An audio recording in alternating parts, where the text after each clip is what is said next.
નમસ્કાર વિદ્યાર્થી મિત્રો કે જ્યારે આપણે મળેલા હતા ત્યારે પ્રકરણ 3 મનોવિજ્ઞાનમાં બુદ્ધિ વિશેની ચર્ચા કરી રહેલા હતા.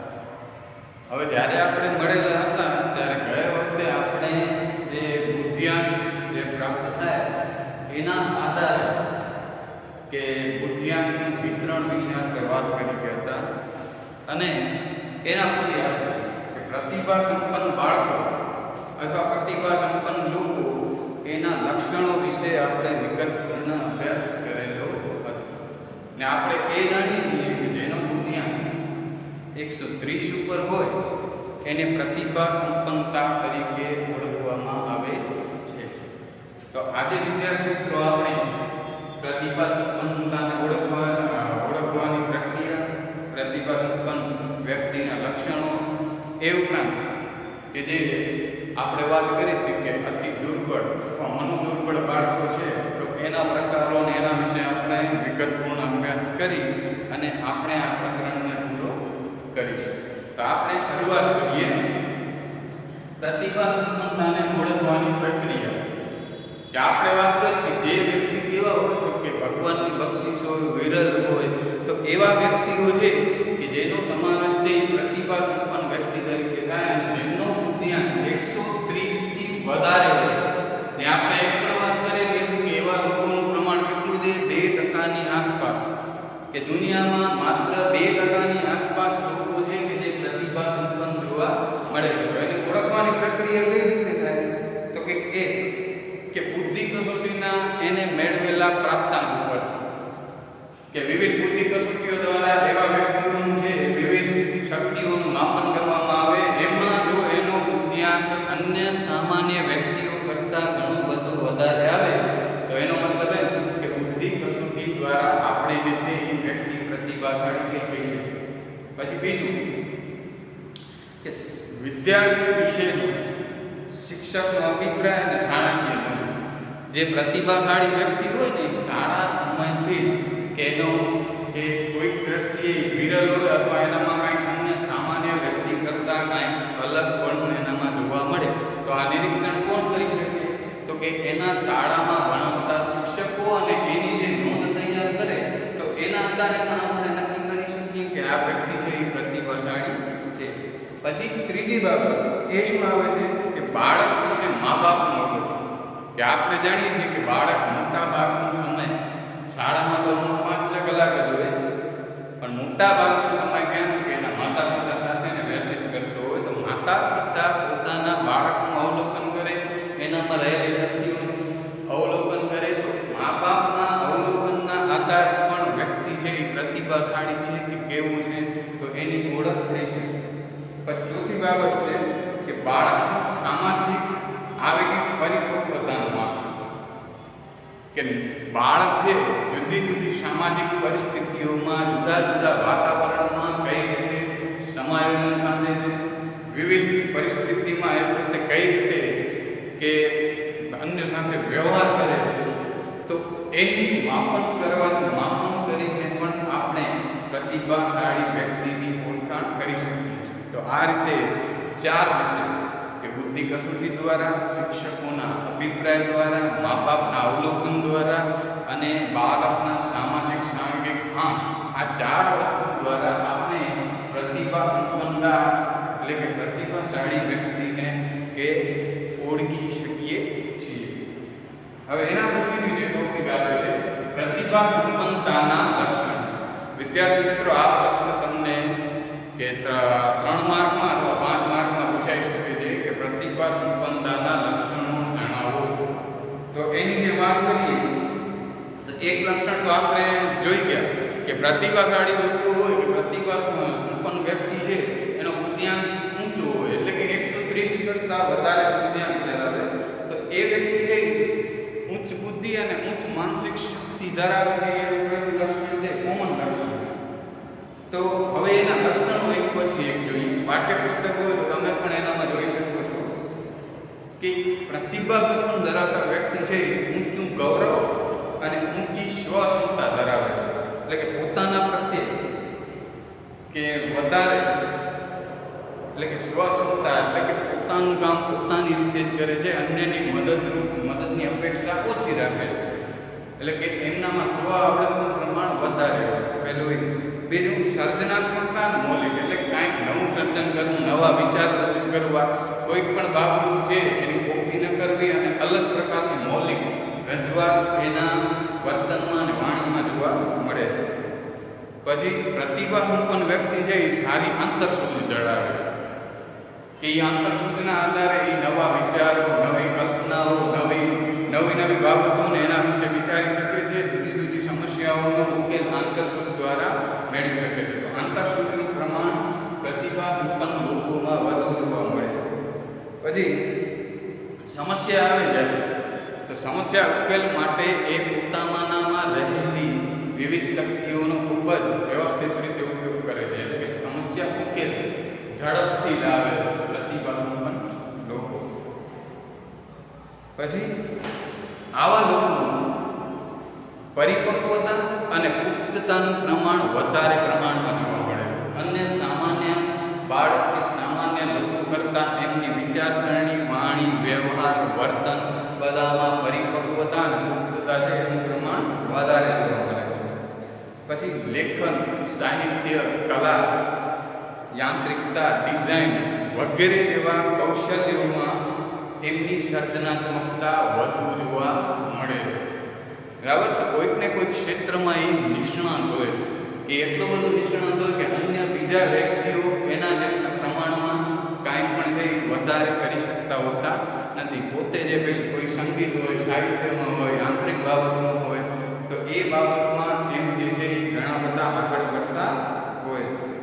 પછી સ્વવિવેચક હોય, એટલે કે પોતે જે કાંઈ પણ કરતા હોય તો પોતાની બાબત સારી છે કે ખરાબ છે એનું વિવેચન એ કરી શકતા હોય. અને પોતાના કાર્યનું તાર્કિક મૂલ્યાંકન કરે, એટલે કે પોતે જે કાર્ય કર્યું છે એ સારું છે, સાચું છે, કેવું છે એનું પોતે તાર્કિક મૂલ્યાંકન કરી શકે છે. તો એ પણ એક લક્ષણ છે. પછી તેઓ બાહ્ય, એટલે કે બીજા લોકો શું કરે છે એને મહત્વ આપતા નથી, પણ આંતરિક પ્રેરણા કે એમનામાં કાંઈક એવું તત્વ રહેલું કે એવી શક્તિ રહેલી હોય છે કે આંતરિક પ્રેરણામાંથી એ લોકો છે વધારે પ્રેરણા લેતા હોય છે. એટલે કે બાહ્ય ઉદ્દીપક કરતાં આંતરિક પ્રેરણાને પ્રતિભાશાળી લોકો વધારે મહત્વ આપતા હોય છે. પછી કે એમને પોતાની જે ઉચ્ચ બુદ્ધિ અથવા પોતે જે કાર્ય કરતા હોય એના પ્રત્યે વધારે સન્માન હોય છે અને ઊંચું માન જોવા મળે છે. એટલે કે સમાજ શું કરે છે એનાથી એમને મતલબ નથી હોતો, પણ પોતે જે કાંઈ પણ કાર્ય કરે છે તો એના ઉપર એ અડગ રહે છે અને એ કાર્ય પર એમને ખૂબ જ માન અને શ્રદ્ધા હોય છે. પછી મોટા ભાગે આવા લોકો કેવા હોય તો કે અંતર્મુખી હોય છે અને એકાંતપ્રિય વધુ જોવા મળે. એટલે કે સામાજિક સંપર્ક ઓછો હોય, અંતર્મુખી હોય, પોતે કંઈક નવા વિચારો કે એનામાં ખોવાયેલા હોય અને એકાંતપ્રિય વધુ જોવા મળે છે. તો આવું એક પછી એક તમને પ્રતિભા સંપન્નતાના લક્ષણો જણાવ્યું. મુખ્ય લક્ષણ જે આપણે જોઈએ તો એમનામાં ઉચ્ચ બુદ્ધિ હોય, અન્ય કરતાં એમનું વર્તનમાં અને વાણીમાં અને વ્યવહારમાં અને પરિપક્વતા વધુ જોવા મળે. સમસ્યા ઉકેલની કે જે આપણે જોઈએ તો એમની પદ્ધતિ અલગ હોય, બાહ્ય લોકોથી દોરવાય નહીં, આંતરસૂઝનું પ્રમાણ વધારે હોય. એવી જ રીતે પોતે જે કાંઈ પણ કરતા હોય એના પ્રત્યે તાર્કિક રીતે વિચારી શકતા હોય. તો આવા બધા લક્ષણો પ્રતિભા સંપન્ન કે જે લોકો છે એમાં જોવા મળે. તો આપણે અત્યારે હમણાં કે 130થી વધુ બુદ્ધિઆંક ધરાવતા પ્રતિભા સંપન્ન લોકો અથવા એમના લક્ષણો વિશે ભણીએ. હવે આપણે જે વાત કરવાની છે એ એવા વ્યક્તિઓની વાત કરવાની છે કે જેનો બુદ્ધિઆંક ઘણો ઓછો છે. એટલે કે 70 કરતાં ઓછો બુદ્ધિઆંક હોય એને મનોવિજ્ઞાનની ભાષામાં મનોદુર્બળ વ્યક્તિ અથવા મનોદુર્બળ બાળક તરીકે ઓળખવામાં આવે છે. હવે પછીનો ટોપિક આપણો છે મનોદુર્બળતાના પ્રકારો અને લક્ષણો. આ મનોદુર્બળતા એટલે એક પ્રકારની શું છે કે બુદ્ધિની મંદતા અથવા માનસિક પછાતપણ એ નામે ઓળખવામાં આવે છે. હવે આવા બાળકો હોય તો એનો બુદ્ધિઆંક ઓછો હોય એટલે એની જિંદગીમાં ઘણા બધા પડકારોનો એનો સામનો કરવો પડે. એપીએ એટલે કે અમેરિકન સાયન્ટિફિક એસોસિએશન કે એણે મંદબુદ્ધિની જે વ્યાખ્યા આપેલી છે અથવા માનસિક રીતે જે મનોદુર્બળ છે એની વ્યાખ્યા શું આપી છે, જે હું તમને વાંચીને સમજાવું કે મંદબુદ્ધિપણું કે મનોદુર્બળતા એ સાધારણ બૌદ્ધિક કાર્યમાં અધૂરપ છે કે જે વિકાસાત્મક તબક્કામાં ઉદ્ભવે છે. એટલે કે જે વ્યક્તિ સામાન્ય કાર્ય કરી શકતો હોય તો સામાન્ય બાબતમાં ઉદ્ભવતી ઉણપ છે, જે અધ્યયન સામાન્ય અનુકૂલન અને પરિપક્વતા છે બંનેમાં મંદતા સાથે સંબંધિત છે. એટલે કે ભણવામાં, સામાજિક અન્ય સાથે સમાયોજન સાધવામાં, એ બધી બાબતમાં મંદતા સાથે સંબંધિત બાબત એટલે કે મનોદુર્બળતા છે. એટલે કે મનોદુર્બળતા એક એવી માનસિક સ્થિતિ છે કે જેમાં વ્યક્તિ છે બૌદ્ધિક રીતે એની નીચી ક્ષમતા હોય છે અને બાહ્ય વાતાવરણ અને અધ્યયનમાં કે જે અન્ય લોકો કરતાં તે મંદ જોવા મળે. સામાન્ય રીતે આવા વ્યક્તિનું બુદ્ધિઆંક 70 કરતાં ઓછો જોવા મળે અને પોતાની રોજિંદી પ્રવૃત્તિઓ વ્યવસ્થિત રીતે કરી શકતી ન હોય એવી વ્યક્તિઓ કે બાહ્ય વાતાવરણ સાથે સમાયોજન સાધી ન શકતી હોય એવી વ્યક્તિઓનો સમાવેશ મનોદુર્બળ કે અથવા મનોદુર્બળતામાં કરવામાં આવે છે. એટલે કે અન્ય સામાન્ય વ્યક્તિની જેમ કે એમના વાણી અને વર્તન અને વ્યવહારમાં જે પરિપક્વતા જોવા મળે એવી પરિપક્વતા આ મનોદુર્બળ લોકોમાં જોવા મળતી નથી. હવે એના પ્રકારો છે, મનોદુર્બળતાના પ્રકારો 4 પ્રકારો છે જે તમે અહીંયા સામે જોઈ શકતા છો કે હળવી મનોદુર્બળતા કે જેનો બુદ્ધિઆંક 50 થી 69 નો બુદ્ધિઆંક હોય એને હળવી મનોદુર્બળતા તરીકે ઓળખવામાં આવે. મધ્યમ મનોદુર્બળતા એટલે જેનો બુદ્ધિઆંક 35 થી 49 વચ્ચેનો હોય તો એ મધ્યમ મનોદુર્બળ વ્યક્તિ કહેવાય.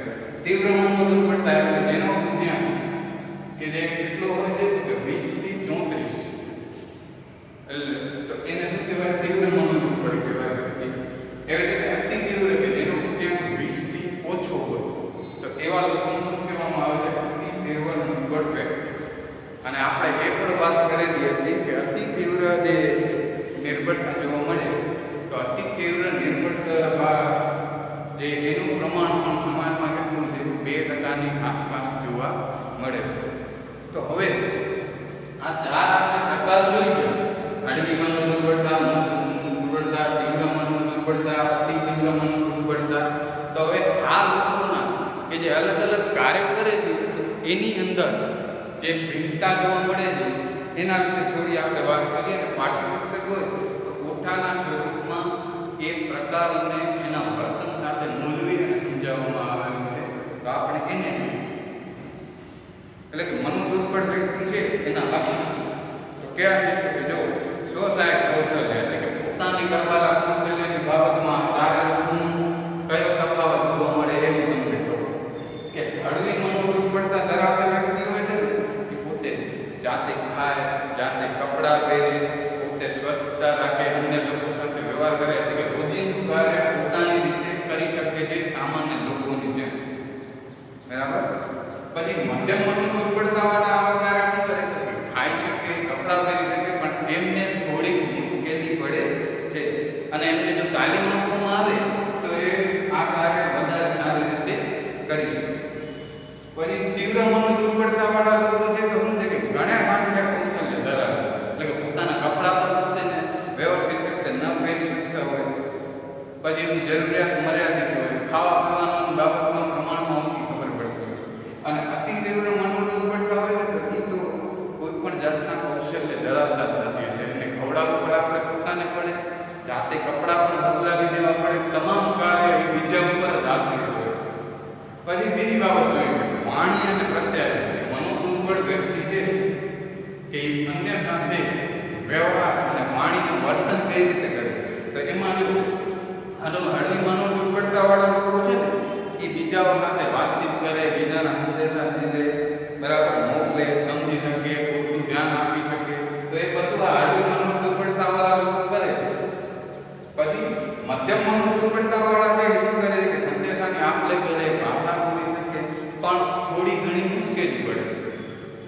તીવ્ર મનોદુર્બળતા વાળા શું છે કે એમને મર્યાદિત પ્રમાણમાં વાત સાંભળે, બહુ વાતચીત કરે તો ઓછી કરે, અન્ય લોકો કંઈક બોલે તો એનો સરખો જવાબ ના આપી શકે ને એની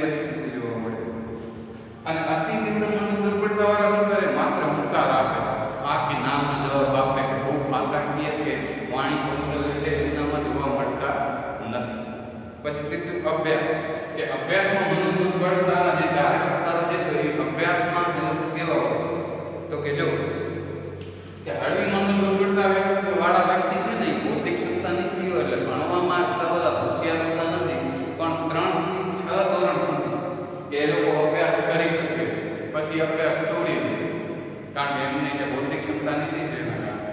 પછી મધ્યમ મનોદુર્બળતા વાળા શું છે તો કે થોડીક વાર ભણે, પહેલું અને બીજા ધોરણ સુધી ભણે પછી અભ્યાસ મૂકી દે. પછી તીવ્ર મનોદુર્બળતા વાળા તો કે વિદ્યાર્થીઓ કૌશલ્ય ધરાવતા નથી અને એમનોમાં અભાવ હોય, થોડું ઘણું શીખી શકે. અને અતિ તીવ્ર મનોદુર્બળતા વાળા માટે ભણવું છે એ શક્ય હોતું નથી. ત્યાર પછી સામાજિક કૌશલ્ય, કે મનોદુર્બળતામાં કેવા જોઈએ તો પહેલા આપણે હળવી મનોદુર્બળતા વાળા જોઈએ તો કે સમાયોજન સાધી શકે, મિત્રો બનાવી શકે, સમાજના અન્ય લોકો સાથે હળી વળી શકે ને એવું બધા કૌશલ્યો છે એ હળવી મનોદુર્બળતામાં જોવા મળે છે, એવા વ્યક્તિમાં જોવા મળે છે. જ્યારે મધ્યમ મનોદુર્બળતા વાળા શું છે કે મિત્રો હોય પણ કોઈક સામાજિક પરિસ્થિતિમાં સમાયોજન સાધવાનું કે મુશ્કેલીનો સમય આવે ત્યારે એનાથી માર્ગ કાઢવાની શક્તિ પ્રમાણમાં ઓછી હોય. પછી તીવ્ર મનોદુર્બળતા વાળાનું સામાજિક કૌશલ્ય શું તો કે એના મિત્રો કોઈ હોતા નથી, સામાજિક આંતરક્રિયા બહુ એમનામાં જોવા મળતી નથી. અને અતિ તીવ્ર મનોદુર્બળમાં તો આ સામાજિક કૌશલ્ય શક્ય જ નથી. પછી વ્યવસાય, કે આ મનોદુર્બળ વ્યક્તિ વ્યવસાય કયા પ્રકારના કરી શકે અથવા કેટલા વ્યવસાયમાં એ ભાગ લે તો જો હળવી મનોદુર્બળતા વાળો વ્યક્તિ છે ને એ નોકરી કરી શકે, બરાબર, નોકરી ટકાવી શકે, થોડી કે વધારે સ્પર્ધા કરી શકે, એટલે કે મોટા ભાગના એ રીતે નોકરી કામ ધંધોને કરી શકતો હોય છે હળવી મનોદુર્બળતા વાળો વ્યક્તિ. મધ્યમ મનોદુર્બળતા વાળો વ્યક્તિ શું છે કે કોઈ એને સલાહ સૂચન આપવામાં આવે, કોઈ એને કોઈ કામ સોંપીને એને શીખવાડવામાં આવે તો આવો વ્યક્તિ છે એ મધ્યમ મનોદુર્બળતા વાળો વ્યક્તિ છે કાર્ય કરી શકે. પછી તીવ્ર મનોદુર્બળતા વાળો વ્યક્તિ છે એ નોકરી કરતો નથી કારણ કે એમનામાં બુદ્ધિનો એટલો અભાવ જોવા મળે છે કે અન્ય સાથે સમાયોજન કે કાંઈ પણ છે સામાજિક કૌશલ્ય કરી શકતો નથી, ખાલી પોતાની સતત સંભાળ રાખી શકે. અતિ તીવ્ર મનોદુર્બળ વ્યક્તિ માટે નોકરી કામ ધંધો કરવું શક્ય નથી. પછી પુખ્ત બને, આ મનોદુર્બળતા વાળો વ્યક્તિ જ્યારે પુખ્ત વયનો બની જાય ત્યારે એની સામાજિક સંબંધ એટલે કે લગ્ન સંબંધિત આપણે વાત કરીએ તો હળવી મનોદુર્બળતા વાળો વ્યક્તિ મોટે ભાગે લગ્ન થાય છે, પરણે છે. પછી મધ્યમ મનોદુર્બળતા વાળો સામાન્ય રીતે પરણતો નથી, અમુક સંજોગોમાં એના લગ્ન કે એ બધું થતા હોય. પછી તીવ્ર મનોદુર્બળતા વાળો એની માનસિક સ્થિતિના કારણે લગ્ન કરતો નથી અને અતિ તીવ્ર વાળો છે એના માટે આ વસ્તુ શક્ય નથી. તો આ રીતે આપણે આજે કે પ્રતિભા સંપન્નતાના લક્ષણ એમને ઓળખવાની પ્રક્રિયા, મનોદુર્બળતાના પ્રકારો, મનોદુર્બળ જે વ્યક્તિ છે એના વિવિધ કે લક્ષણ, તો આ બધે વિશે આપણે વિગતપૂર્ણ ચર્ચા કરી. હવે સ્વાધ્યાયના 2 પ્રશ્નો તમને લખું છું, તમારે નોટબુકમાં લખવાના છે. પ્રતિભા સંપન્નતાના લક્ષણો જણાવો અને બીજો મનોદુર્બળતાના કોઈ પણ 2 પ્રકારો સમજાવો. તો આ 2 પ્રશ્નો તમે તમારી નોટમાં લખવાના છે. અને આ સાથે આપણે વિદ્યાર્થી મિત્રો પ્રકરણ 3 બુદ્ધિ એ સમાપ્ત જાહેર કરીએ છીએ. તમને જો પણ આ સંદર્ભમાં આ પાઠમાં કોઈ પણ મુશ્કેલી પડી હોય કે કાંઈ પણ તમારા પ્રશ્ન પર કે ડાઉટ હોય તો તમે તમારી નોટમાં નોંધી રાખશો. જ્યારે આપણે સમય મળશે અથવા જ્યારે આપણે ભેગા થશું ત્યારે એના વિશે આપણે વિગતમાં છે ડિટેલમાં ચર્ચા કરશું. અને હવે જ્યારે આપણે મળશું ત્યારે મનોવિજ્ઞાનમાં નવા પ્રકરણ 4ની આપણે શરૂઆત કરશું. ધન્યવાદ.